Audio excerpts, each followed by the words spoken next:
Coming up, we're taking a deeper look at how President Joe Biden's recent announcement will protect Chaco Canyon.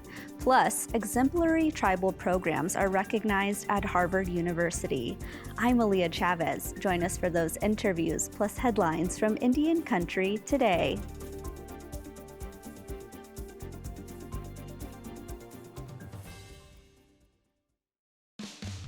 The Walter Cronkite School of Journalism and Mass Communication at Arizona State University is honored to be a supporter of Indian Country today.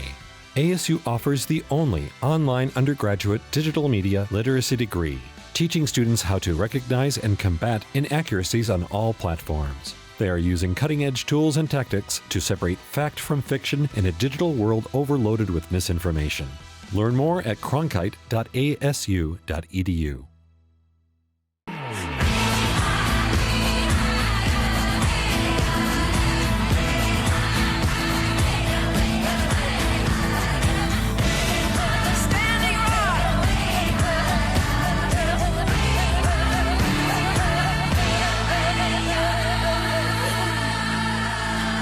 This is Indian Country Today. Ku'watsi Hopa. Thank you for joining us. I'm Aaliyah Chavez. In Oklahoma City, the Association of American Indian Physicians is teaming up with the CDC to increase COVID-19 and flu vaccinations for Indigenous people. The partnership created a new website that has important statistics, trending topics, and safety information. It also includes video resources that showcase American Indian and Alaska Native physicians and their culture. Currently, a new variant of COVID has been found in southern Africa. The World Health Organization is calling it the Omicron variant. COVID-19 vaccination rates for American Indian and Alaska Natives are among the highest of any ethnic group, coming in at over 50% fully vaccinated. The goal of the Native Physicians Association is to raise that number even higher. In Canada, a First Nations health expert is losing her job after her Indigenous ancestry claims proved to be false. On November 1st, Carrie Barassa was suspended as the scientific director of the Institute of Indigenous Peoples Health. A detailed trace of her family tree by the Canadian Broadcasting Corporation revealed only Russian, Polish, and Czech ancestry.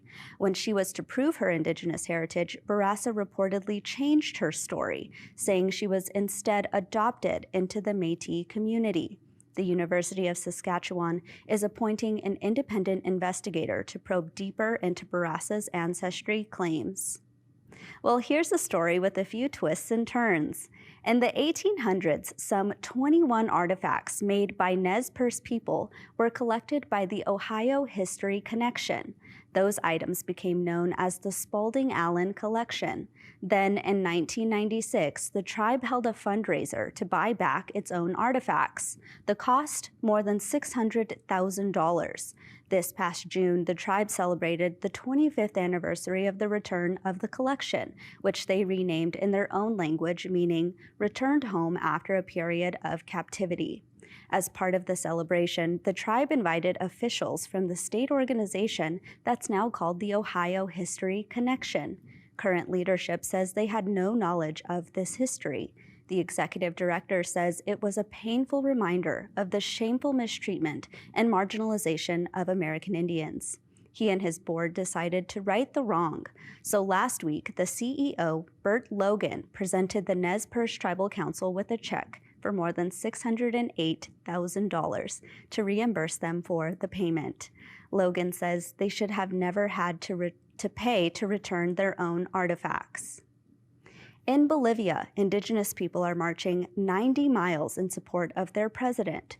Last week, hundreds of Indigenous supporters of President Luis Arce gathered for a rally before setting out on a 7-day march to the capital. Organizers say they expect more than 500,000 supporters to meet up with the marchers before entering La Paz. The march in support of Arce comes after weeks of anti-government demonstrations by street vendors and others in cities across the country. Mentor of Arce and former president of Bolivia, Evo Morales, spoke to the marchers before they set off to the capital. Esta marcha por la patria. To those who have not had the capacity to generate a majority in Bolivia's Congress, they want to win by other means. That is why the people of Bolivia today march, to revindicate, to tell them that the bets of the Bolivian people is on democracy, brothers and sisters. With over 500,000 members, street vendors make up approximately 70% of Bolivia's informal economy. Lung cancer takes the life of Australia's most acclaimed Indigenous actor and dancer, David Goldpalil. Goldpalil is best known for his roles in the 1986 hit film Crocodile Dundee and in the 2008 epic Australia. The performer was often described as a bridge between Indigenous Australia and the outside world. He was born on tribal land in the Australian northern frontier in the early 1950s. Goldpalil was discovered in 1969 by a British director when he was just 16 years old, doing a ceremonial dance demonstration. His final role was the 2019 remake of Storm Boy, where he played the father of the movie's central character. And those are the headlines for Indian Country today. I'm Aaliyah Chavez. Coming up, we're joined by Acoma Pueblo Governor Brian Vallo to talk about the sacred place of Chaco Canyon. We'll be right back.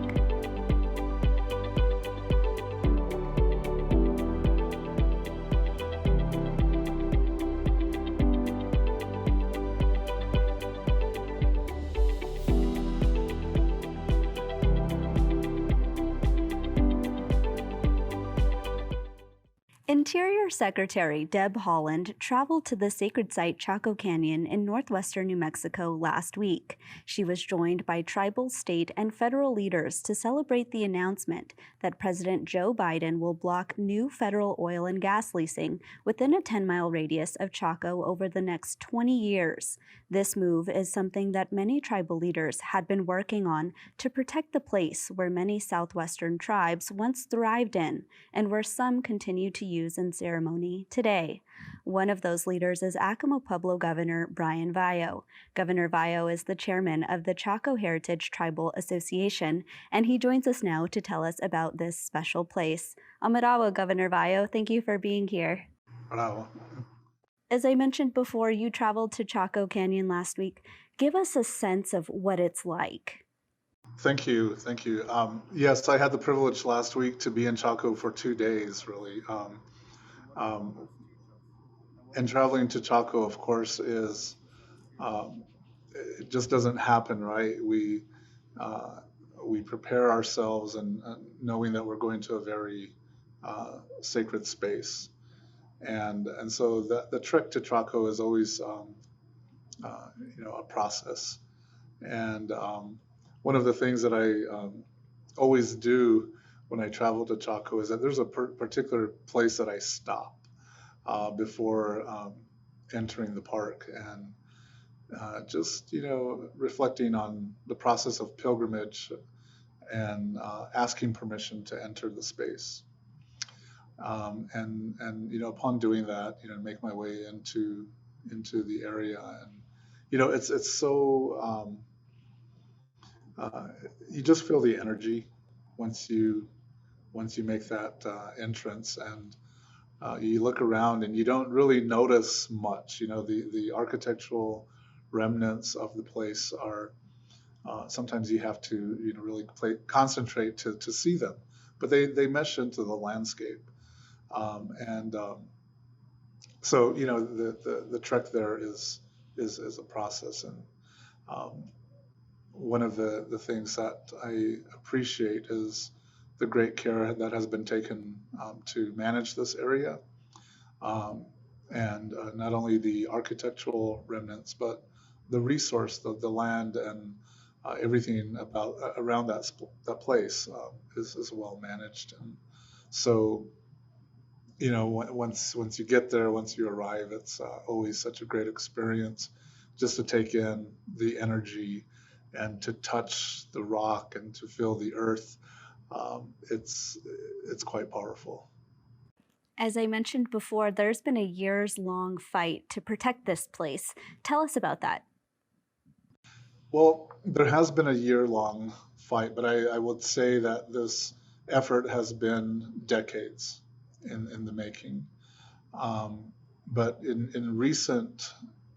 our recent history, There has been a collective effort on the part of the 20 pueblos that comprise the All Pueblo Council of Governors, and that is the 19 pueblos in New Mexico as well as Isleta del Sur Pueblo in Texas, and in partnership with the Navajo Nation in working with our New Mexico congressional delegation and others to develop legislation for long-term protection of the greater Chaco landscape.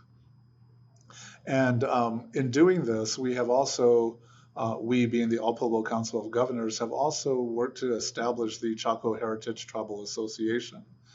And this is an association comprised of 5 pueblos who are leading the development of a comprehensive ethnographic study of the greater Chaco region.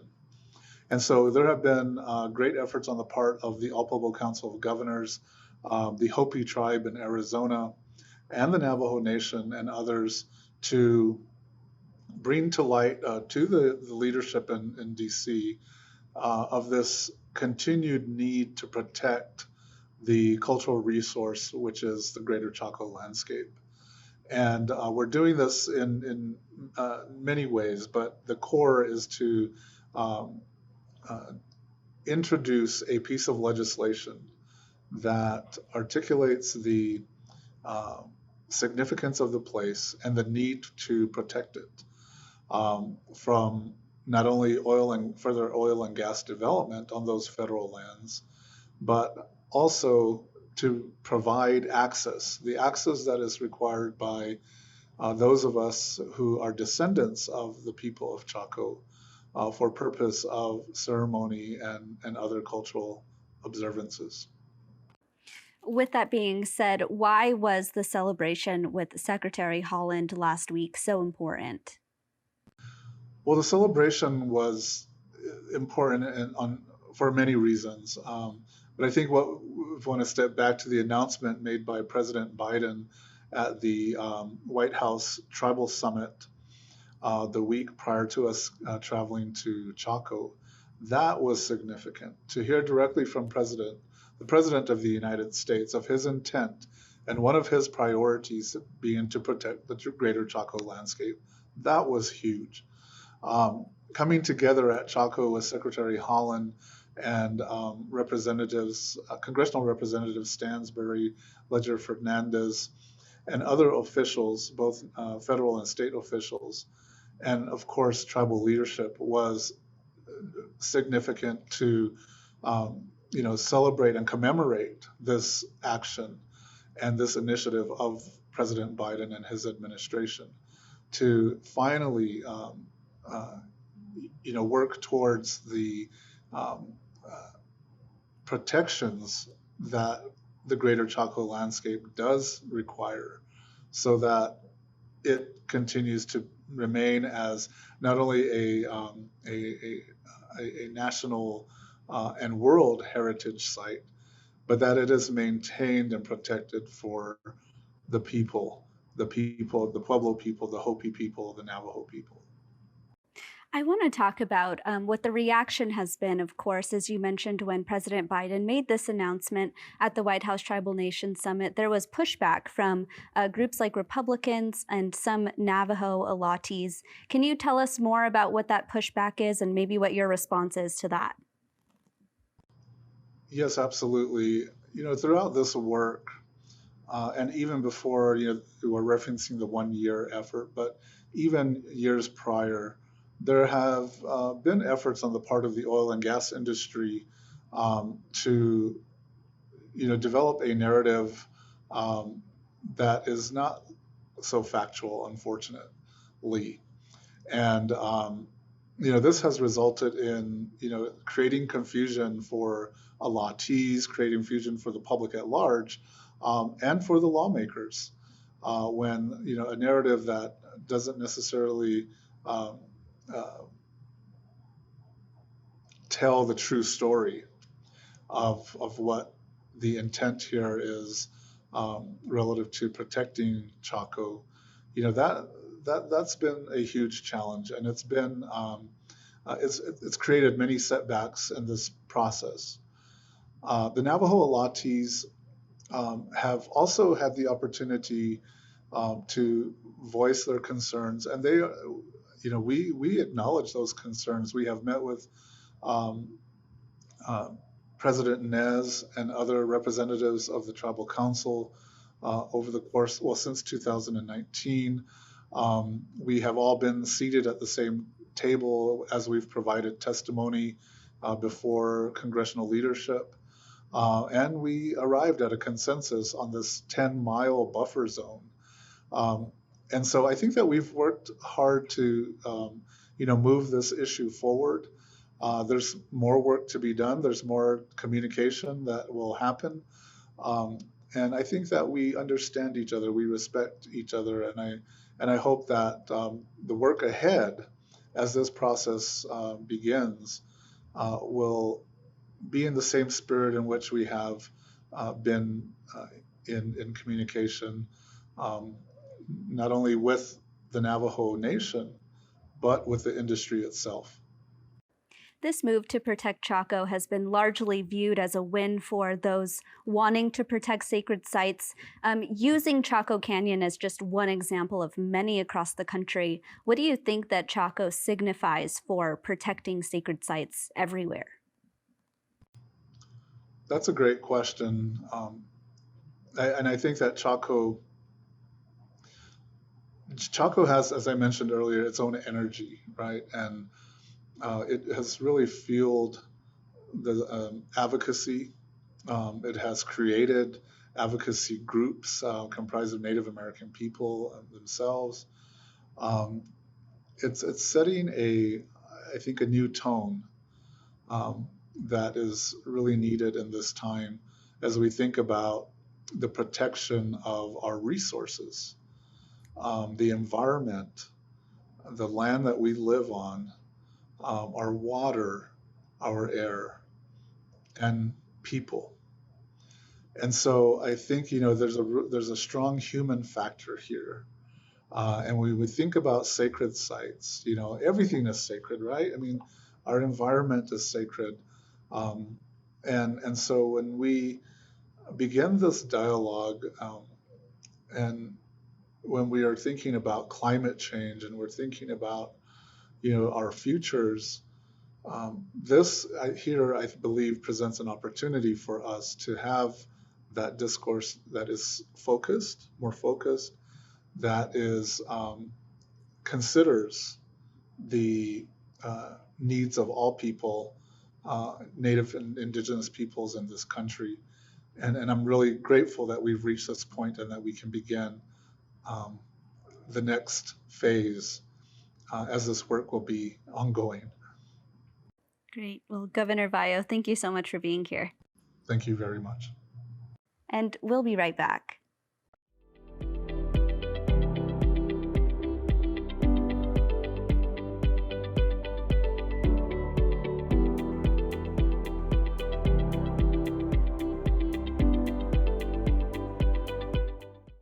The Harbor Project on American Indian Economic Development announced the recipients of the Honoring Nations Awards in partnership with the Native Nations Institute at the University of Arizona. It celebrates the stories of the outstanding programs in self-governance.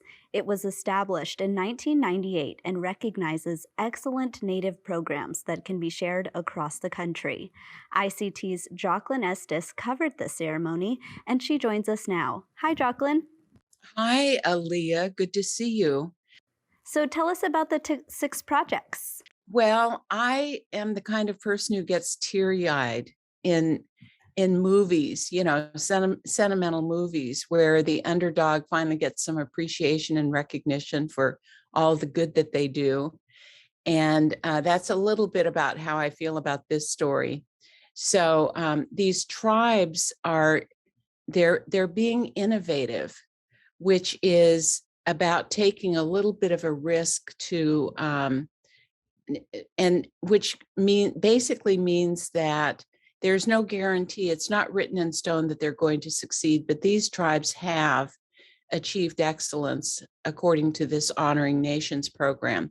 And the 6 tribes are the Cherokee Nation for their One Fire program, which is a one-stop wraparound services for victims of violence. So if you're a victim of violence, you might need housing, you might need healthcare, criminal justice services. And rather than having victims, go racing around from one place to another to get help, they have this one-stop service program that also works to address the root causes of violence. So the next one is the 8 tribes of the Great Sioux Nation got together and bought back 2,000 acres of land in the Black Hills, Peshla, which is where the universe started for the Sioux. And it was up on the market in 2012. And so they bought it and they put it into trust. And they're going to return the land to its natural state.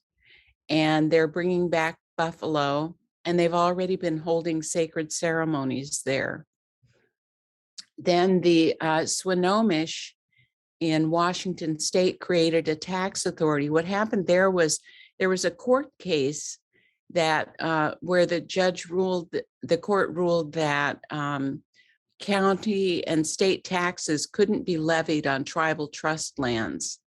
And so all these programs that were supported with these taxes were in danger of big budget cuts. So the Swinomish took on the project, they created a tax authority. And with that money, they're supporting the library, the fire services, and that sort of, and schools, and that those programs serve both people on the reservation and off. And so the locals actually have signed agreements saying that they'll defend tribal sovereignty in court if needed. So those were the 3 that got high honors. And then the 3 that got honors were Agua Caliente of Kahia Band of Indians in Southern California. They worked with the Palm Springs School District and the school foundation to put together curriculum for students so that they could teach students about themselves in their own language, in their own voice. And so they've got thousands of kids basically who have been learning through this curriculum in the 3rd grade, the 8th grade, and they're working on curriculum for the 11th grade. And then the next project is the Blue Lake Rancheria, and they set up a low carbon solar and battery storage microgrid. So if you live in a rural area, you've lived through power outages probably. And they had one a couple of years ago where the electrical company shut off the power in this whole region to prevent wildfires. And the Blue Lake Rancheria were able to come in with their microgrid and help supply energy to the area.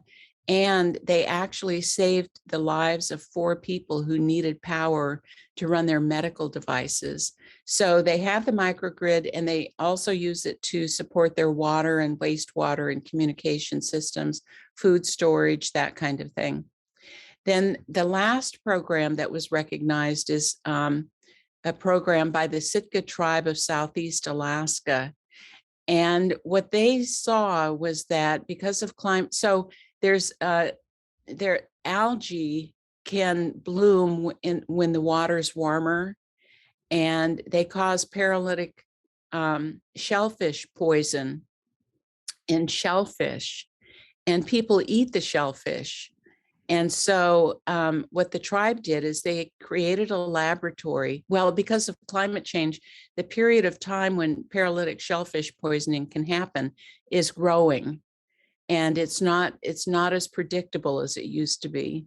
And so the tribe created a lab to test for shellfish poisoning. And they also have a youth program where they're teaching kids about science through this program. And that's via a coalition of 16 tribes. So it took a lot of coordination, to pull that together, and they've got it going.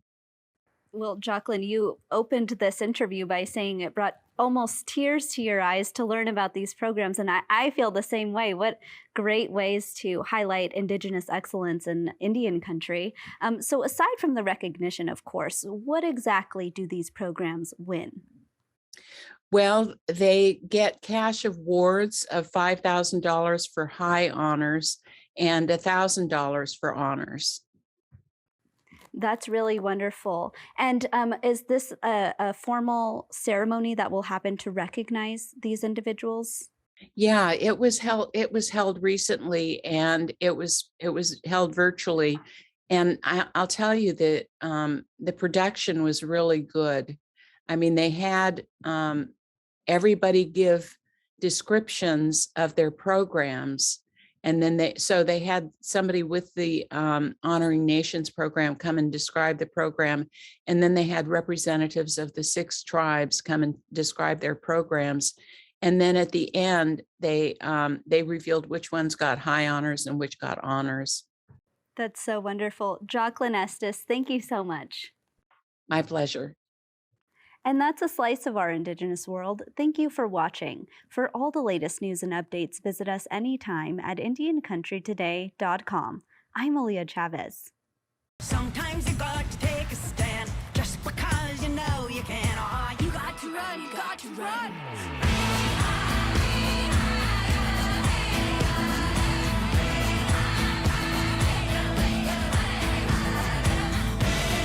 Standing